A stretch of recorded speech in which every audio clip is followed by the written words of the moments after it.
Hola, buenas tardes. Estamos aquí transmitiendo este viernes 11 de mayo del 2017 aquí en Facebook Live.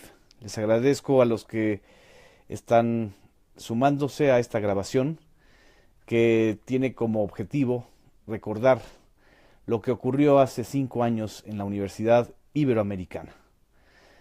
Hace 5 años, me acuerdo perfectamente, estaba el candidato presidencial del PRI, Enrique Peña Nieto, dando una entrevista con Carmen Aristegui. Era la primera entrevista que le daba la periodista Aristegui en MBS. Y Carmen le advirtió, lo están esperando en la Universidad Iberoamericana. Parece que ya hay algunas pancartas. Él dijo que estaba bien, que él iba a escuchar a los estudiantes. Fue una de las visitas más esperadas porque hasta ese momento en la campaña presidencial del candidato priista Enrique Peña Nieto no había acudido ni a universidades públicas ni a universidades privadas. Y había mucha expectación por saber cómo lo iban a recibir en esta universidad de la Ciudad de México, de los jesuitas, en donde pues había egresado uno de sus colaboradores más cercanos, Aurelio Nuño, que en ese entonces pues era un joven que estaba en un segundo plano. La visita de Enrique Peña Nieto a la Universidad Iberoamericana generó no solamente una expectación, sino una protesta social muy fuerte en el auditorio de la Universidad Iberoamericana. Enrique Peña Nieto, al finalizar su conferencia, que por cierto los primeros lugares del auditorio lo ocuparon unos jóvenes con unos copetes falsos que eran los del movimiento activista, pues eran los simpatizantes, eran el apoyo y el acarreo, pero los verdaderos estudiantes que acudieron a esta conferencia estaban afuera del auditorio y atrás, en las mesas, en las sillas de atrás, eh, varias veces le gritaron y le señalaron qué había pasado en Atenco. De hecho, le gritaron asesino recordándole que en mayo del 2006, cuando él era gobernador del Estado de México, ordenó una cacería a los ciudadanos y a las ciudadanas de Atenco, aquel poblado famoso o aquel movimiento famoso de resistencia en contra de la construcción del nuevo aeropuerto en Texcoco, que por cierto se está construyendo.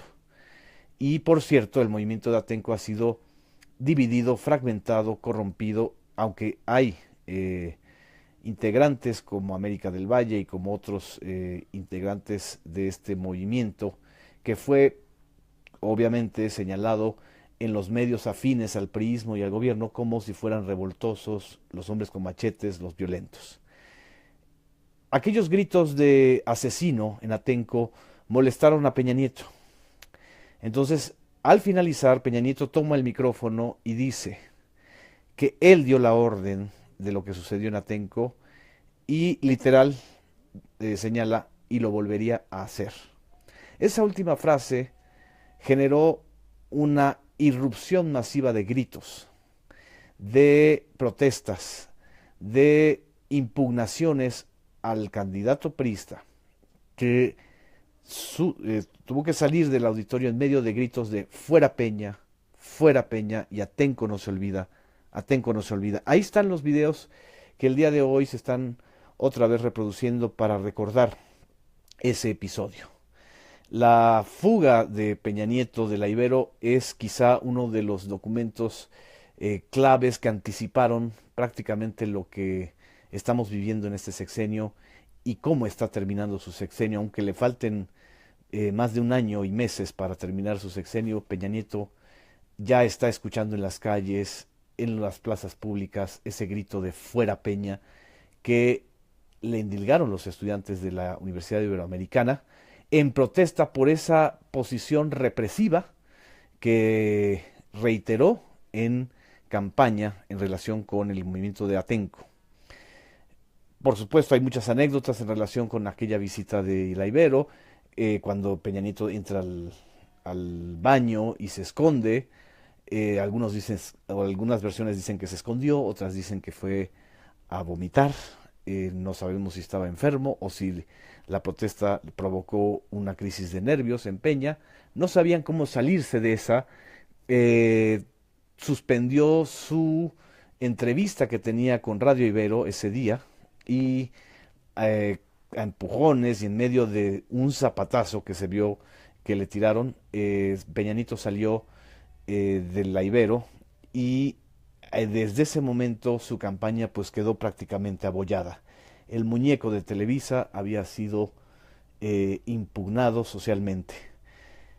Los medios afines obviamente al priismo, entre ellos El Sol de México, varios periódicos, por supuesto las televisoras, dijeron que un grupo de infiltrados pues había protestado en contra de Peña Nieto y que se había metido a este evento que era pacífico con la comunidad universitaria. Las televisoras señalaron que había sido un éxito la visita. Pedro Joaquín Coswell, el dirigente nacional del PRI en ese momento, le echó la culpa obviamente a los infiltrados. Esta versión generó que 131 jóvenes grabaran un video en donde mostraban su credencial de la Universidad Iberoamericana y decían: nosotros no somos infiltrados, somos estudiantes. Fueron 131 testimonios que se sumaron para replicar lo que los medios masivos estaban diciendo. Y juntaron o convocaron a otras universidades y a estudiantes de otros centros educativos superiores públicos y privados, y surgió lo que ahora se conoce con el movimiento hashtag Yo Soy 132. Era la manera de decir: nosotros también somos como los 131, no somos infiltrados, estamos en contra de la imposición mediática de un discurso a favor de un candidato que en ese entonces era Enrique Peña Nieto. La demanda de la democratización de los medios de comunicación entonces dejó de ser nada más de especialistas o de algunos periodistas como su servidor o de otros que veníamos siempre documentando los abusos, los negocios, las tranzas, las triquiñuelas. Yo me acuerdo mucho de este libro que se publicó en 2009, Si yo fuera presidente, el reality show de Peña Nieto, que por supuesto fue negado, fue señalado como mentiroso, como puros inventos. Es un libro en donde pues documentamos lo que en varias entregas de la revista Proceso y agregamos. Decíamos: este es un telecandidato construido con el dinero público, con el negocio que da el spot inducido, el desplazamiento del producto, como llaman en la mercadotecnia, el promocionar a Peña Nieto todo el tiempo, a todas horas, no solamente en los programas informativos, sino en los programas de espectáculos. Y por eso el movimiento Yo Soy 132 retomó esta tesis de la colusión entre el poder fáctico y el candidato presidencial, y las protestas más importantes del movimiento fueron tanto en la Avenida Reforma como frente a las instalaciones de Televisa. Televisa como símbolo de este régimen de medios censor que siempre ha estado a favor del régimen, que siempre ha sido soldado de Televisa. A 5 años de distancia, la caída de la popularidad de Peña Nieto es tan fuerte como los gritos que se escucharon en la Ibero. A 5 años de distancia, la caída de Televisa como monopolio informativo y de la opinión pública es brutal. Ni los jóvenes que no estuvieron en el 132 y los jóvenes que siguieron y estuvieron en el 132 creen ya en las versiones de la televisión mexicana. No solamente Televisa, estoy hablando también de TV Azteca, hasta de esta cadena nueva. Hay un descrédito con la televisión privada y concesionada mexicana por su alineamiento con el gobierno de Enrique Peña Nieto. El movimiento Yo Soy 132 marcó un antes y un después en la campaña, definitivamente.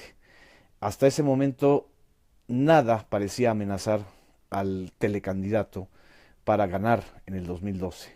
Y sin embargo, tuvo menos del 40% de los votos que las encuestas pagadas, financiadas o utilizadas como si fueran promocionales políticos o spots inducidos, no se cumplieron. Enrique Peña Nieto, con trabajo, llegó a los 37 puntos de voto nacional Andrés Manuel López Obrador se le acercó estando desde la tercera posición en el 2012, rebasó a Josefina Vázquez Mota y en esencia el movimiento Yo Soy 132 le costó alrededor del 5% o 5 puntos porcentuales de los que tenía supuestamente el candidato priista como ventaja. Estamos hablando de unos 5 o 6 millones de votos.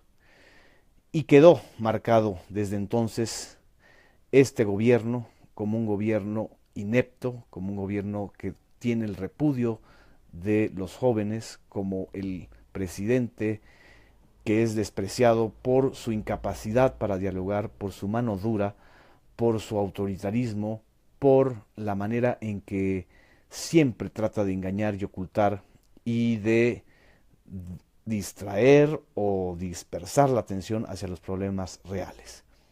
Por eso es importante este 11 de mayo. El movimiento Yo Soy 132 advirtió muchas de las cosas que hemos vivido.